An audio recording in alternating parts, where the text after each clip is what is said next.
requests that I've gotten. Those will be at the end of this video. There is a third publishing option, which is called POD publishing. That is the publishing route that I have gone through while publishing my book. Now, while I searched POD publisher on Google in Dutch, I could find some POD publishers and some information. But when I searched for it in English, I couldn't find anything. So I don't know if a POD publisher is an option in other countries. If you want me to make a video about it or include them in the next video, let me know. But otherwise, I'm just going to talk about these two options: traditional publishing and self-publishing. So, traditional publishing is the goal of many authors. There used to be two big reasons for that. The first one is that traditional publishers would get your books into bookstores, and that's a big advantage because people would browse bookstores and might happen upon your book. But now books are primarily sold online, either as physical books, audiobooks, or ebooks, and that has made it that people have to put in some kind of search term. So it's harder to find your book online than it is in a bookstore. But many bookstores have had to close over the past decade. Barnes & Noble is still a big bookstore that's open as of the recording of this video, but a lot of smaller ones have had to close. So if you go through traditional publishing, your book might still not end up in bookstores. The second reason why many authors aspire to be published through the traditional publishing route was because the traditional publishing house would publicize your book through a marketing campaign. So you will not be responsible for the marketing. However, publishing houses don't have the budget for that anymore. So if you're trying to get your first novel published, or you're not a best-selling author, they will not market your book anymore. You'll have to do that yourself. So why do many authors still aspire to get their book traditionally published? Well, a big advantage still, well, debatably, is that if you get published by a traditional publishing house, that publisher, the name, will be on the cover of your book. And that's basically a stamp of approval.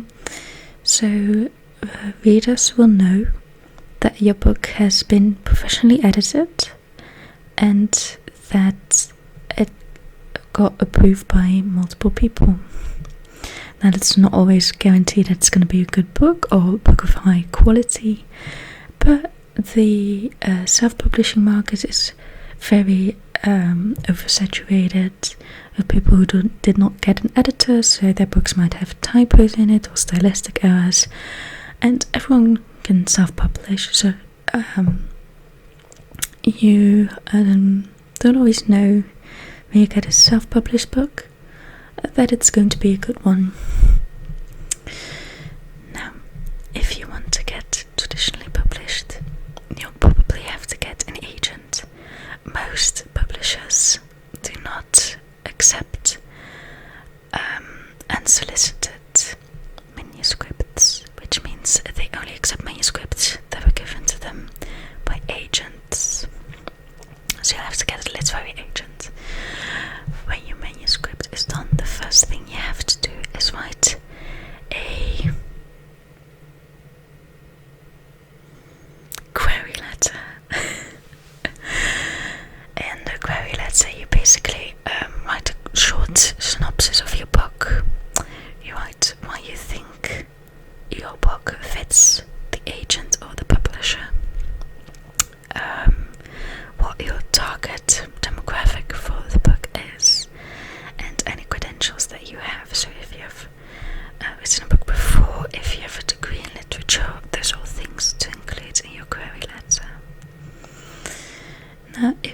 you get accepted by an agent, that does not mean necessarily that your manuscript is going to be accepted by a publishing house.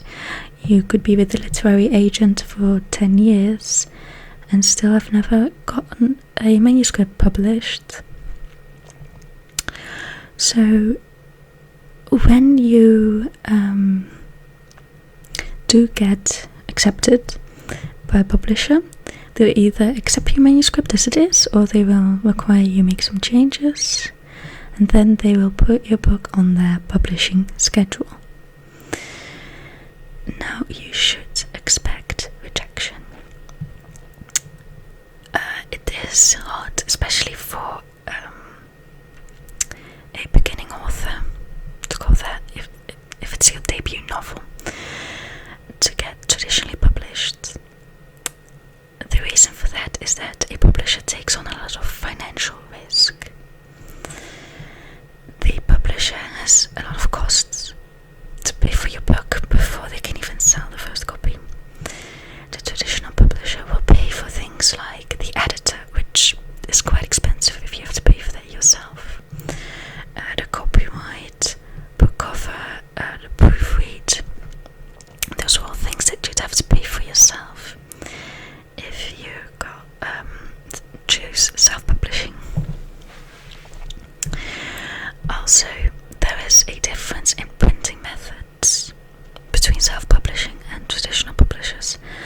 If you self-publish, you will probably do that through a service on the internet. I'll get more into that in the next video. But they have a printing system called POD, or printing on demand. And that basically means that they will not print 1,000 copies of your book. Whenever a book is ordered, they will then print that one copy of your book. So there's not a lot of risk there, but the traditional publisher has a printing system that makes it so that printing one copy of a book is too expensive. So they will have to, let's say, print 1,000 copies of your book. So they'll have to pay for those prints and storage on top of all the other costs. So they're taking on a lot of risk when they sign you as an author, which is why you should expect rejection. Authors like J.K. Rowling and Stephen King famously got rejected many times. Stephen King actually had a nail on his wall in his room where he pinned all his rejection letters on, and at one point that was so full they had to use another nail. But if you get rejected, that does not necessarily mean that your book is bad or that you are not a good author. It could mean that the agent or the publisher thinks that there's not a large enough market for your type of book.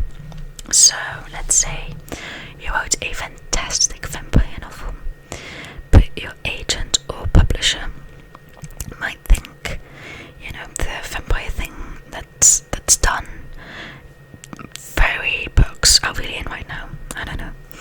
So even though it's a fantastic book, they doubt that many people buy it, therefore they will not publish it. Now, that out of the way, let's say everything goes well and you get traditionally published. How much can you expect to make? Well, when you think about the kind of money authors make, we're talking about royalties. Royalties are usually 10%, around 10% of your book selling price. So let's say a book is sold for $20, you will make $2 of every book sold. Now most big publishing houses will pay you in advance before they publish the book when the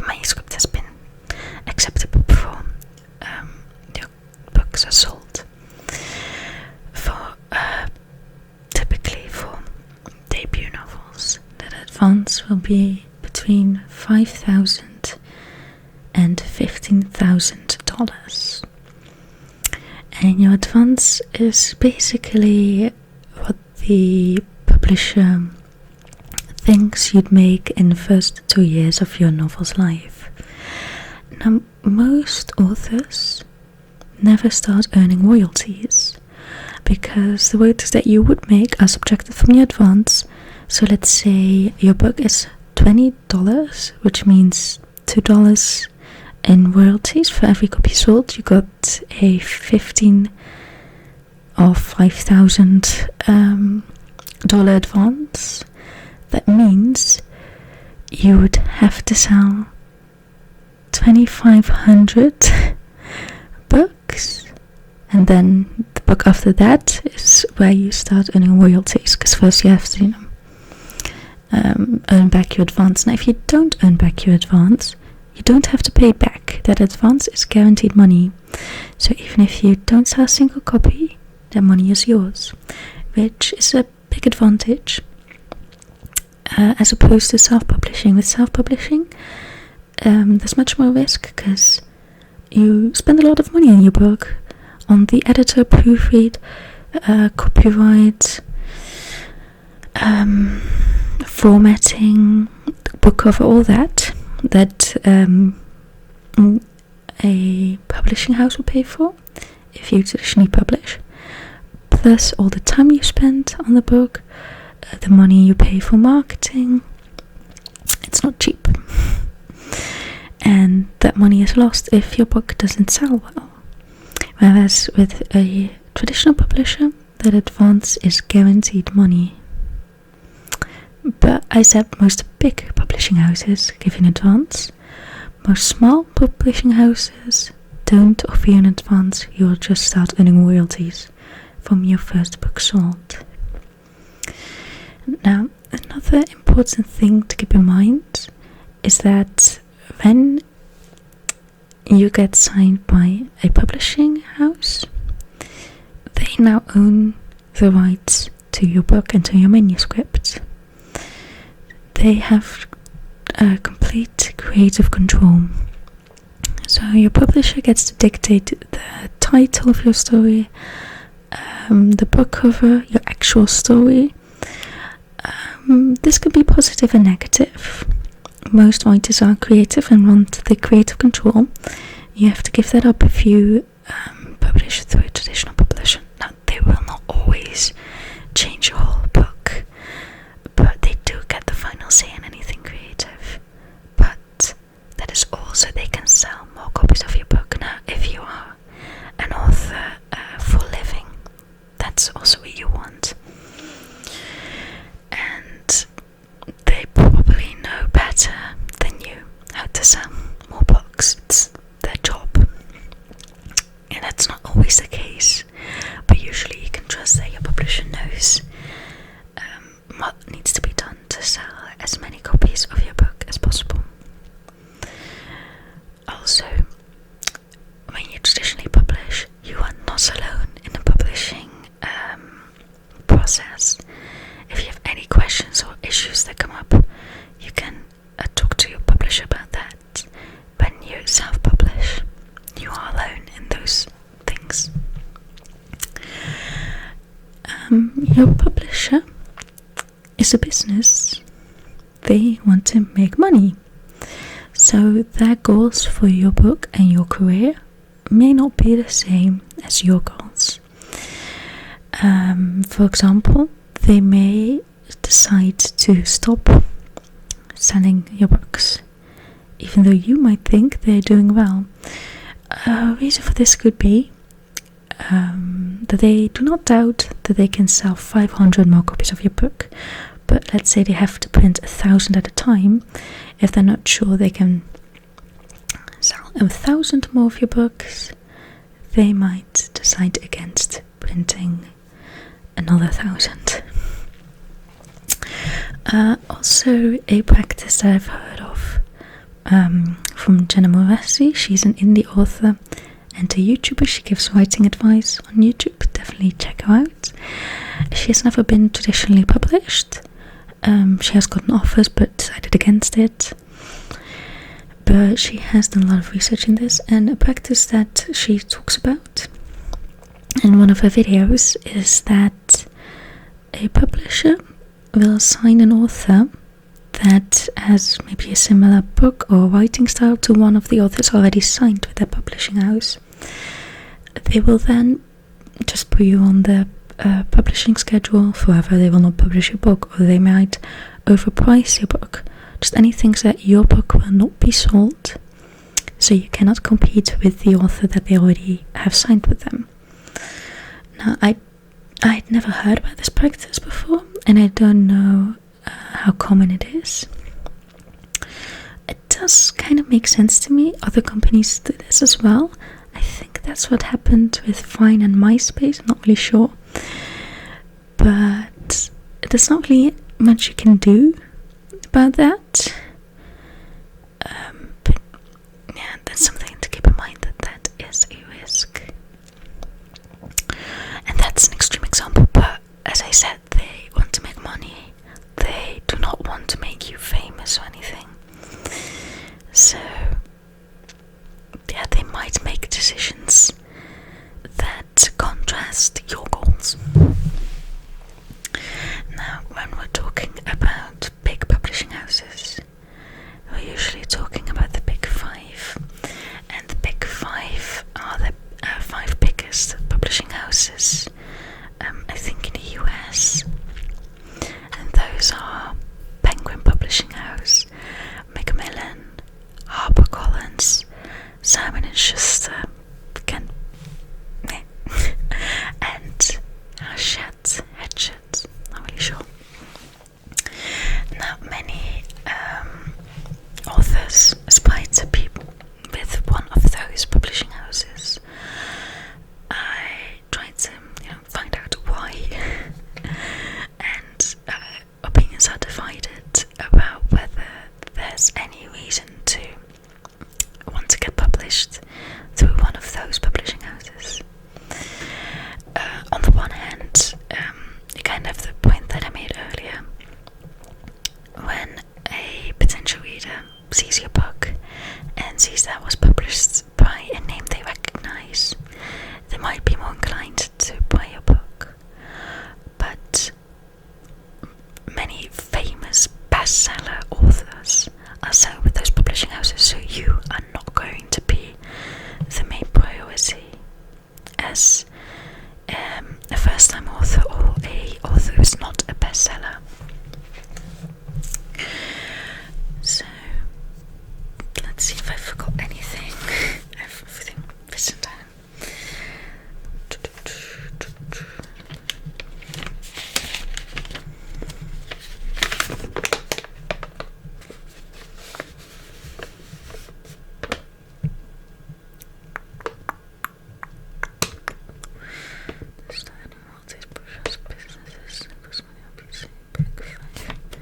Yeah.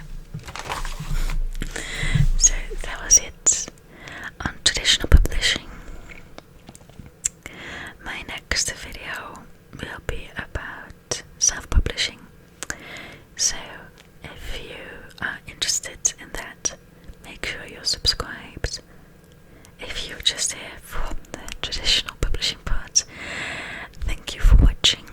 Subscribe, leave a like, go to my Instagram, and everything is in the description. Thanks.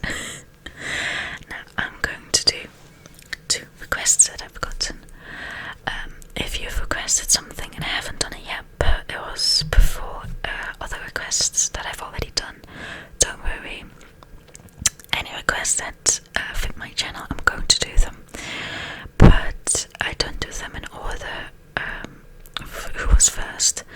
I just look at what I want to do, or what best fits the video that I already intended on making, or what materials I already have. So that's why other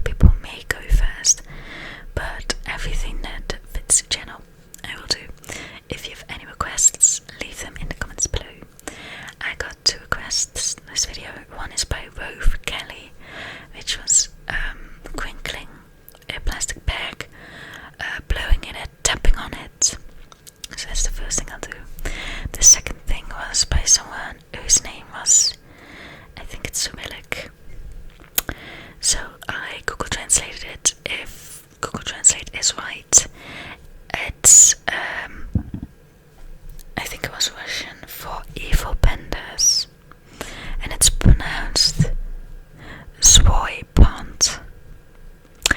This person, sorry if I butchered your name, asked for the sound of clothes, so that's the second one I'm going to do.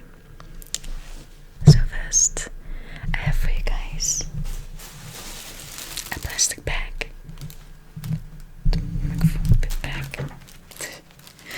It's always very loud.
So I'm not sure if this is going to work because there are some tears in the bag I just discovered.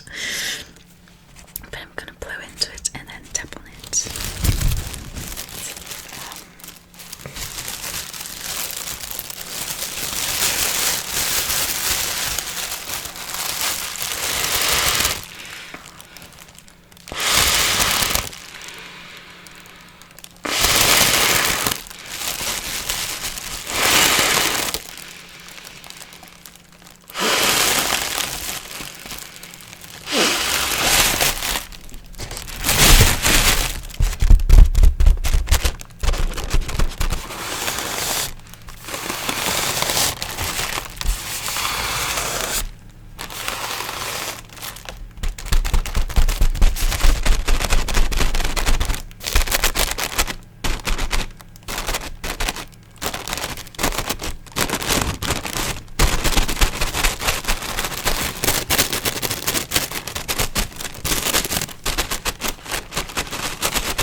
This at 4 AM because I thought my roommates would be quiet at 4 AM, but no.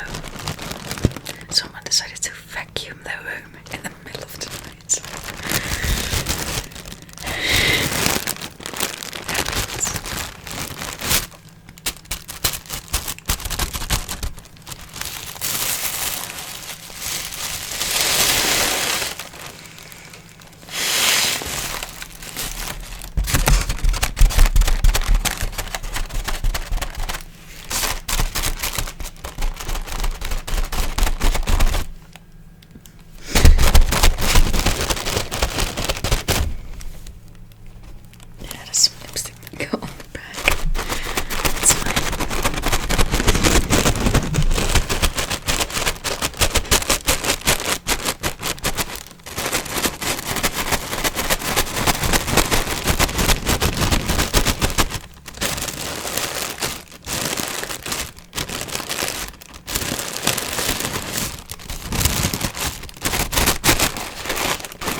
uploaded in a while. It's partly because I'm quite busy now with my studies, but also because it's never quiet here. Like, it doesn't matter what hour of the night or early in the morning I record this, I only have 9 roommates who can walk by here, and I think about 15 who could flush the toilets in the middle of the night and you'll be able to hear. But it doesn't matter what hour I film, that's always going to be nice. Like, it's 4:22 a.m. and someone just vacuumed the room or did something, I don't know.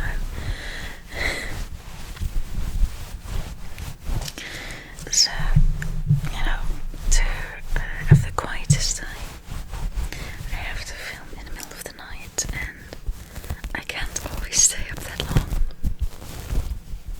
or that late. So, but I'll try to start uploading more regularly again. Otherwise, I just have to start editing. Just edit the noises out. But I'm not very good at editing. Like, I can cut parts out of a video. I've done that on this channel before. There are edited videos on my channel, believe it or not. I think like the first 3 are edited. But it's not gonna look good if I edit it. Because I'm not good at putting in transitions or anything. So if I cut a part out, it's just gonna be like a cut and I'm suddenly be in another position and just talking. It just looks weird. I don't know how to do transitions, but not how to do them well. Like, it's, in my case, it's better to not do them. Okay, and the next part of clothing and the last one. This video is already way too long. Is this Slytherin scarf?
I just